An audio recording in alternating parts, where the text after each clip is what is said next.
Hello दोस्तों, आप लोगों का स्वागत है एक बार फिर से मेरे YouTube चैनल लक्ष्य बोध के गुरुजी पर। और आज की इस वीडियो में हम लोग जानेंगे कि जो हमारे कक्षा 10 का मैथ का जो 7वां चैप्टर है, जिसका नाम है क्या, निर्देशांक ज्यामिति, जिसे अंग्रेजी में कहा जाता है कोऑर्डिनेट जियोमेट्री के नाम से इसे जाना जाता है। चूंकि मैं छठवां लेसन इसलिए नहीं लेकर आ रहा हूँ क्योंकि वह सब क्या है, थ्योरी पर बेस्ड क्वेश्चन है।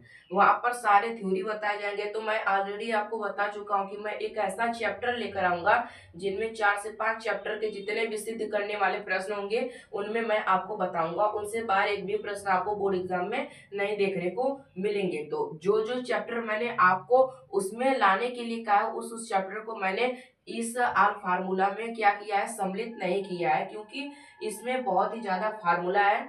इसमें बहुत ही ज्यादा फार्मूला है जिन्हें आपको क्या करना पड़ेगा, कॉन्सेप्ट वाइज समझना पड़ेगा। यदि आप इस फार्मूले को अच्छी तरह से समझ जाते हैं तो आपको रटने की कोई आवश्यकता नहीं है।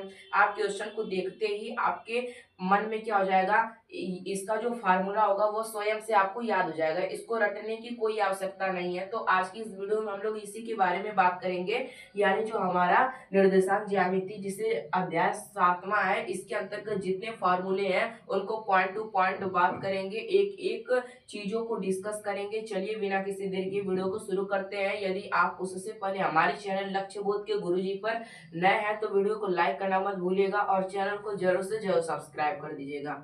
चलिए हम लोग शुरू करते हैं। पहला हमारा है कि निर्देशांक ज्यामिति। आप कक्षा मैं आपको पूरा एकदम क्या कॉन्सेप्ट वाइज पढ़ाऊंगा, जितने भी फार्मूले होंगे उन सब चीजों के बारे में मैं आपको डिस्कस करके बताऊंगा। आप छोटी कक्षाओं से ही पढ़ते चले आ रहे होंगे कि एक क्या होती है हमारे पास एक्स एक्स अक्ष होता है और एक क्या होता है वाई अक्ष। यह होता है वाई अक्ष। ऊपर वाली लाइन क्या होती है, वाई अक्ष, जबकि नीचे वाली लाइन क्या होती है, एक्स अक्ष। एक्स अक्ष होती है। और यह जो प्रत्येक भाग होता है, एक भाग, दो भाग, तीन भाग, चार भाग, यानी इनको हम लोग क्या करते हैं, चतुर्थांश के नाम से जानते हैं। यहाँ पर पहला चतुर्थांश है, प्रथम चतुर्थांश, द्वितीय चतुर्थांश, तृतीय चतुर्थांश, तृतीय चतुर्थांश, चौथा चतुर्थांश। यानी आपको इस तरह से पहला चतुर्थांश यह है। चार, यहाँ पर पहले भाग को हम लोग पहला चतुर्थांश कहेंगे, दूसरे वाले भाग को दूसरा चतुर्थांश, इसी प्रकार से तीसरे वाले भाग को तीसरा चतुर्थांश और चौथे वाले भाग को चतुर्थांश कहेंगे। और यहाँ पर एक बिंदु होता है जिसे क्या कहते हैं, मूल बिंदु। याद रखिएगा, क्या कहते हैं, मूल बिंदु कहते हैं। फिर आपको क्या रखना होगा, हम लोग जानते हैं कि आप इस चीज को फिजिक्स में भी पढ़े होंगे, चिन्ह परिपाटी में आप पढ़े होंगे कि मूल बिंदु के जो हम लोग यहाँ पर मूल बिंदु मान रहे हैं उसमें क्या मानते थे हम लोग, ध्रुव मानते थे। यानी मूल बिंदु के दाईं ओर मापी गई दूरियां इधर क्या होती है, धनात्मक होती है, जबकि मूल बिंदु के बाईं ओर मापी गई दूरियां वह क्या होती है, ऋणात्मक होती है। और एक्स अक्ष के ऊपर, एक्स अक्ष के ऊपर की ओर मापी गई दूरियां धनात्मक, जबकि नीचे की ओर मापी गई दूरियां जो होती है वो ऋणात्मक होती। आपने ऐसा फिजिक्स में भी पढ़ा होगा, छोटी कक्षाओं में भी ऐसा कहीं ना कहीं आपने जरूर पढ़ा होगा। अब हम लोग बात करते हैं कि आखिर प्रथम चतुर्थांश में कौन कौन से चिन्ह आते हैं। तो आप इधर जाएंगे तो आपको क्या मिलेगा, आप इधर जाएंगे तो आपको इधर प्लस चिन्ह मिलेगा कि नहीं। तो इस तरह से पहले याद रखिएगा, जब भी लिखा जाता है एक्स अक्ष और वाई अक्ष में से तो सबसे पहले एक्स अक्ष को लिखा जाता है, उसके बाद ही वाई अक्ष को लिखा जाता है। तो एक्स अक्ष को इधर जाने पर प्लस चिन्ह पड़ रहा है, इसलिए हम लोग प्लस पहले लिखेंगे। हो गया। अब हम लोग यहाँ पर लिखेंगे, देखिए यह भी ऊपर की ओर जा रहा है, एक्स वाई अक्ष को बाद में लिखते हैं इसलिए यह ऊपर की ओर जा रहा है, तो यह भी चिन्ह कैसा होगा, हमारा धनात्मक चिन्ह होगा। इसलिए हम लोग यहाँ पर क्या लगा देंगे, धनात्मक कॉमा धनात्मक। यानी ऐसा क्वेश्चन पूछता है कि प्रथम चतुर्थांश में किस प्रकार के चिन्ह होते हैं, तो प्लस प्लस चिन्ह होते हैं। अब दूसरा द्वितीय चतुर्थांश की बात करते हैं तो इधर जाने पर क्या होता है, ऋणात्मक होता है, आप ऐसा जानते हैं। तो हम लोग जानते हैं कि जब भी लिखा जाता है तो एक्स अक्ष को पहले लिखा जाता है जबकि वाई अक्ष को बाद में लिखा जाता है। ये वाली लाइन क्या है, एक्स अक्ष है, जबकि ये वाली लाइन क्या है, वाई अक्ष। तो एक्स अक्ष के चिन्ह को हम लोग सबसे पहले लिखेंगे, यानी यहाँ पर माइनस हो जाएगा। और चूंकि हम लोग इधर ऊपर की ओर जा रहे हैं द्वितीय चतुर्थांश में, इसलिए यह प्लस चिन्ह है, इसलिए यहाँ पर क्या हो जाएगा, प्लस। कोई पूछे कि द्वितीय चतुर्थांश में किस प्रकार का चिन्ह होता है, तो कैसा होता है, माइनस कॉमा प्लस होता है। फिर इसी प्रकार से तृतीय चतुर्थांश में हम आएंगे तो सबसे पहले हम किसकी बात करेंगे, एक्स अक्ष की बात करेंगे। एक्स अक्ष के इधर जाने पर ऋणात्मक हो रहा है, फिर इसके बाद ही हम वाई अक्ष की बात करेंगे। वाई अक्ष के इधर नीचे की ओर जाने पर क्या हो रहा है, ऋणात्मक हो रहा है, जैसा कि आप चिन्ह परिपाटी के माध्यम से जानते हैं। तो इधर क्या हो जाएगा, पहले जब भी लिखा जाता है तो एक्स अक्ष को लिखा जाता है, तो हम लोग एक्स अक्ष के चिन्ह को सबसे पहले लिखेंगे, यानी माइनस लिखेंगे। इधर भी माइनस हो रहा है तो इसलिए माइनस कॉमा माइनस। इस तरह से पूछता है कि तृतीय चतुर्थांश में किस प्रकार के चिन्ह होते हैं, तो कैसा होता है, माइनस कॉमा माइनस होता है। फिर इसी प्रकार से अगर हम चतुर्थ चतुर्थांश की बात करें तो आपको सबसे पहले एक्स अक्ष लिखना है, इसके बाद ही वाई अक्ष के बारे में बात करना है। एक्स अक्ष के इधर जाने पर कैसा चिन्ह पड़ रहा है, पहले धनात्मक पड़ रहा है, तो इसलिए हम लोग पहले एक्स अक्ष को लिखेंगे। फिर ऊपर नीचे की ओर जाने पर कैसा चिन्ह पड़ रहा है, माइनस, इसलिए ये चूंकि ये वाई अक्ष है इसलिए एक्स अक्ष के बाद ही वाई अक्ष को क्या किया जाता है, लिखा जाता है, इसलिए प्लस कॉमा माइनस हो जाएगा। इस तरह से हमारे जो चिन्ह है आपको इनको रटने की आवश्यकता नहीं है, केवल आपको कॉन्सेप्ट से समझने की आवश्यकता है। अगर आप इस चीज को समझ जाते हैं तो आपके लिए काफी ज्यादा यूजफुल होने वाला है। एक नंबर का बहुविकल्पी प्रश्न पूछा जाता है जो कि आप गलत नहीं कर पाएंगे। ऐसे आप रटेंगे कि तीसरे में माइनस माइनस है तो आप भूल भी जाएंगे, लेकिन आप कॉन्सेप्ट वाइज पढ़ेंगे तो आप कभी भी नहीं बोल सकते हैं। यहाँ पर मुझे उम्मीद है कि आपको एक भी पॉइंट में कहीं भी आपको कंफ्यूजन नहीं होगा, क्योंकि मैंने हर एक पॉइंट के बारे में आपको डिस्कस करके बताया है। फिर हम लोग आगे बढ़ते हैं कि यहाँ पर क्या होता है, एक्स अक्ष ये होता है। आपको यहाँ पर रखना होगा कि यह जो एक्स अक्ष है,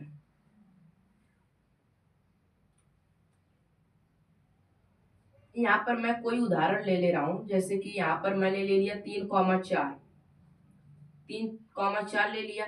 यहाँ पर जो है 3 क्या है, यहाँ पर 3 जो है वह क्या है, एक्स निर्देशांक है। एक्स निर्देशांक कौन है, 3 है, बराबर क्या है, 3 है। जबकि हमारा यह क्या है, एक्स है, और यह क्या है, वाई। तो वाई निर्देशांक क्या है, वाई निर्देशांक जो है वो क्या है, 4 है। यानी एक्स निर्देशांक हमारा 3 है जबकि वाई निर्देशांक 4 है, यानी पहले एक्स रहता है जबकि बाद में क्या होता है, वाई रहता है। अब एक्स अक्ष से दूरी क्या है, एक्स अक्ष से दूरी, एक्स अक्ष से दूरी क्या है, यहाँ पर उल्टा होता है। जब एक्स अक्ष की दूरी के बारे में बात करेगा तो हम लोग वाई के मान को रखेंगे, यानी 4 हो जाएगा। जब हमारा वाई अक्ष से दूरी की बात करेगा तो हम एक्स अक्ष के मान को रखेंगे। वाई अक्ष से दूरी क्या है,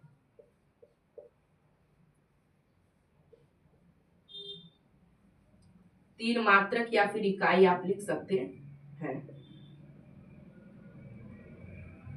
तीन मात्रक या फिर आप इकाई को भी लिख सकते हैं। यानी आपके लिए मैंने यह क्या बना दिया है, माइंड मैप बना दिया है। आपको इसे समझने की आवश्यकता है। यहाँ से बहुविकल्पी में बहुत सारे क्वेश्चन फंसते हैं, किस तरह से फंसते हैं, किस तरह से लोगों को कंफ्यूज करते हैं, इसके बारे में मैं आपको बताने जा रहा हूँ। यहाँ पर पूछेगा कि x का निर्देशांक तो 3 रहेगा, y का निर्देशांक 4 रहेगा। अब पूछ देगा कि x अक्ष से दूरी बताइए। लोग समझते हैं कि x का निर्देशांक पूछ रहा है, इसलिए वे बोलकर 3 मार देते हैं, जबकि इसका सही आंसर क्या रहेगा, 4 रहेगा। यानी इसमें उल्टा होता है। ये आपको कंफ्यूज करने के लिए बनाया गया है ताकि बोर्ड एग्जाम में आप गलत करके आए, लेकिन आप हमारे बच्चे हैं तो आप कहीं से भी नहीं गलत कर पाएंगे। मैं आपको हर एक चीज के बारे में बताऊंगा जहां से बोर्ड एग्जाम में प्रश्न पूछे जाते हैं, क्योंकि जानते ही आप। फिर अब हम लोग आगे बढ़ते हैं क्या, कि दो बिंदुओं के बीच की दूरी क्या होती है। पहले उससे पहले मैं आपको कुछ कॉन्सेप्ट बता दे रहा हूं। कॉन्सेप्ट,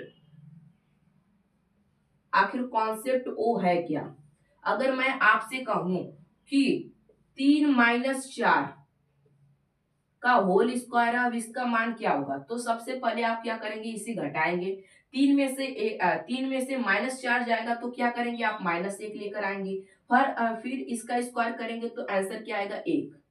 अगर मैं फिर आपसे पूछूं कि 4 में से 3 का होल स्क्वायर क्या आएगा तो आप क्या उत्तर देंगे? पहले आप क्या करेंगे, 4 में से 3 को घटाएंगे तो 1 आएगा। अब 1 का स्क्वायर करेंगे तो कितना आएगा? 1 आएगा। अब आप यदि इस चीज को समझ चुके हैं तो आपके लिए बहुत ही बेहतर होने वाला है। आगे जो मैं आपको चीज बताने वाला हूं उससे पहले मैंने आपको कॉन्सेप्ट बता दिया, इसी कॉन्सेप्ट पर वह आधारित है। बहुत सारे बच्चे एक ही फार्मूले को रट कर बैठ जाते हैं और कोई उन्हें दूसरा कोई फार्मूला बताता है तो वे उसे कहते हैं नहीं ये गलत पढ़ा रहे हैं। इसलिए मैंने आपकी इसी कंफ्यूजन को दूर करने के लिए यहाँ पर ये चीजें बताई हैं कि जब मैं 3 में से -4 को घटा रहा हूँ और जब इसके होल स्क्वायर लगे हों तो आपको क्या माइनस का ध्यान नहीं रखना है। एक ही आएगा, इस तरह से भी आएगा, इस तरह से भी आएगा। चाहे 4 में से 3 को घटाऊं अगर होल स्क्वायर लगे हो तो 1 आएंगे, चाहे फिर मैं 3 में से -4 को घटाऊं यदि होल स्क्वायर लगे रहेंगे तो 1 आएंगे। आप यानी चिन्ह को आगे पीछे आप कर सकते हैं। तो दो बिंदुओं के बीच की दूरी आखिर क्या होती है? अब बात आता है यहाँ पर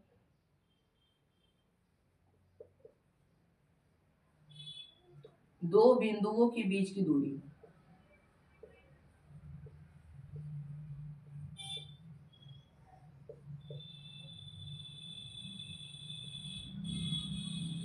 दो बिंदुओं के बीच की दूरी x करड़ी में क्या होती है? x1 -x2 का whole square plus y1 -y2 का होल स्क्वायर। यानी मैंने आपको पहले ही बता दिया है कि आप क्या कर सकते हैं, y2 को पहले लिख सकते हैं, y1 को बाद में लिख सकते हैं, इस तरह से भी लिख सकते हैं और चाहते हैं तो आप इस तरह से भी लिख सकते हैं। मैं दोनों लिख देता हूँ, नहीं तो बहुत लड़के कहेंगे कि नहीं गलत पढ़ा रहा है ये लड़का।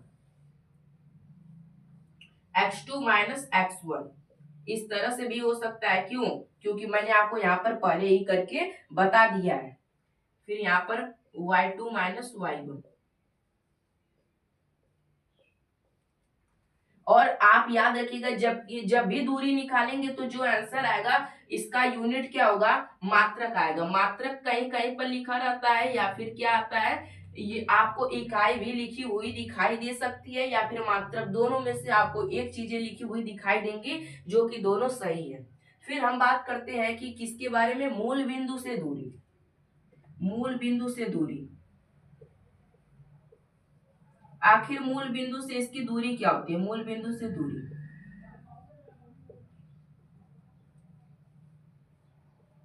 अगर कोई पूछे मूल बिंदु से दूरी क्या होती है ना, मूल बिंदु से जब दूरी पूछेगी तो क्या होगा? x1 plus y। यानी आपको क्या करना है,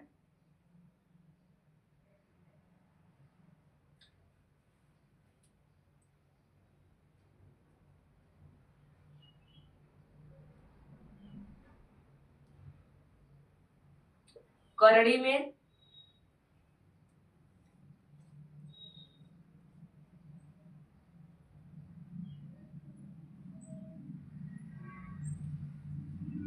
एक मिनट आप रुक जाइए, मैं अभी बता रहा हूँ।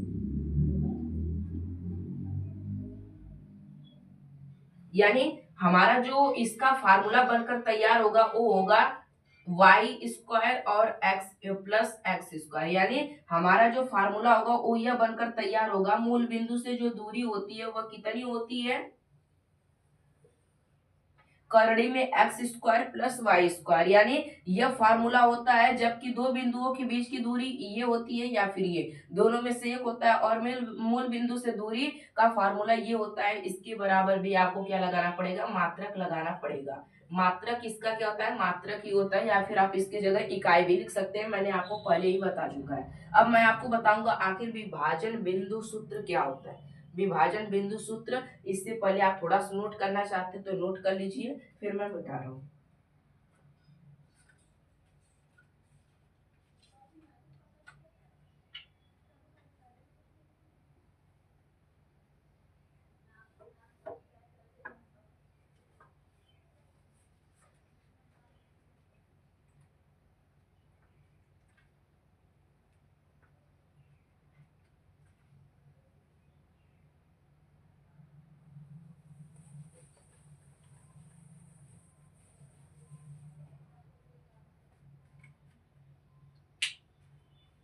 यानी अब मैं आपको बताने जा रहा हूं आखिर विभाजन सूत्र क्या होता है।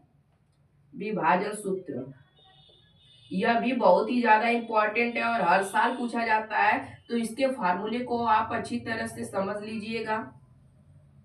आखिर विभाजन सूत्र क्या होता है। मान लीजिए यहाँ पर कोई रेखा है, इसको कोई बिंदु यहाँ पर रेखाखंड है ए बी, और इसको कोई बिंदु यहाँ पर क्या कर रही है, यम कॉमा एन में क्या कर रही है, विभाजित कर रही है।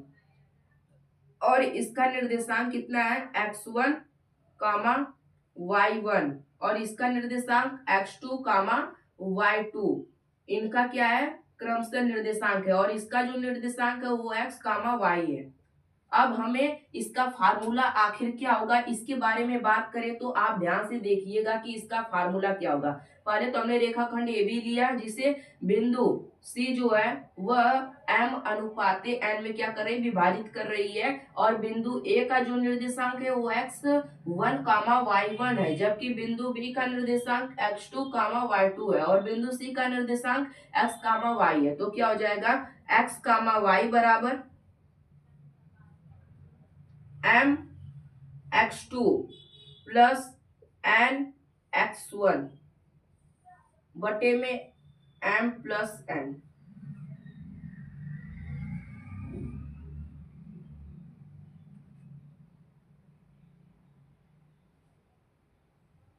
दूसरे कोष्टक में m x two plus n x y one बटे में एम प्लस एन, यानी फार्मूला हमारा बनकर यह तैयार हो चुका है, जो कि आपको पढ़ना ही पड़ेगा। और इस बार भी यह बोर्ड एग्जाम में 2 नंबर का या फिर 4 नंबर का पूछ लिया जाता है। यदि भारी भरकम सवाल आ गया तो 6 नंबर को आपको क्या करेगा, देकर जाएगा। इसलिए यह जो यहाँ पर फार्मूला है यह मोस्ट इंपॉर्टेंट फार्मूला है, आपके बोर्ड एग्जाम में आ भी सकता है, बार बार कर रहा हूँ, आएगा भी। आपको इस पर ज्यादा से ज्यादा फोकस करना है, ये सब उतना ज्यादा इंपॉर्टेंट भी है। इसमें आपको दो बिंदुओं के बीच की दूरी और विभाजन सूत्र बहुत ही ज्यादा इंपॉर्टेंट है, और हर साल बोर्ड एग्जाम में यहाँ से प्रश्न पूछे जाते हैं। आपको एक बार और मैं इसको समझा दे रहा हूँ आखिर चीजें क्या है।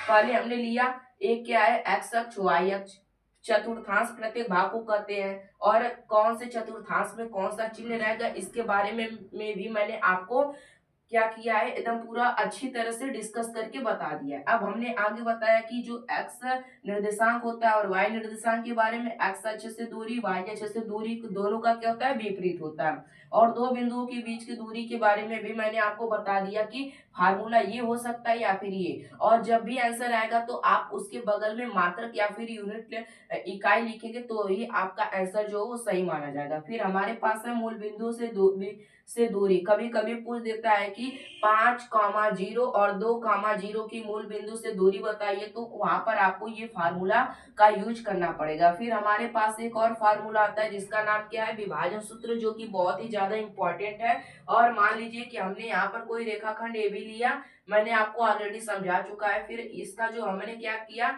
इसका फार्मूला निकाला, तो x कामा वाई बराबर क्या हो जाएगा, m x two plus n x one पूरे के बटे फिर एफ प्लस वन, फिर कामा हो जाएगा, फिर m x two y two plus n y one पूरे के बटे एम प्लस एन कोष्टक बंद। ये हमारा जो होता है वह क्या होता है, फार्मूला बनकर तैयार होता है। यहाँ पर कोष्टक नहीं रहेगा क्योंकि यहाँ पर मैंने ऑलरेडी कामा लगा दिया है। ये दोनों एक ही में, यानी ये कॉमा लगाकर बगल में ये चीजें लिख देनी है। चूंकि यहाँ पर जगह नहीं था इसलिए मैंने इसे बगल की साइड में लिखा है। आप चाहते हैं तो वहां पर भी लिख सकते हैं यदि आपकी कॉपी में जगह है। तो दोस्तों आपको ये वीडियो कैसे लगी कमेंट करके जरूर बताइएगा, और ऐसी मजेदार वीडियोस को देखने के लिए हमारे चैनल लक्ष्य बोध के गुरुजी को सब्सक्राइब करना मत भूलिएगा। मिलते हैं किसी अगली वीडियो में।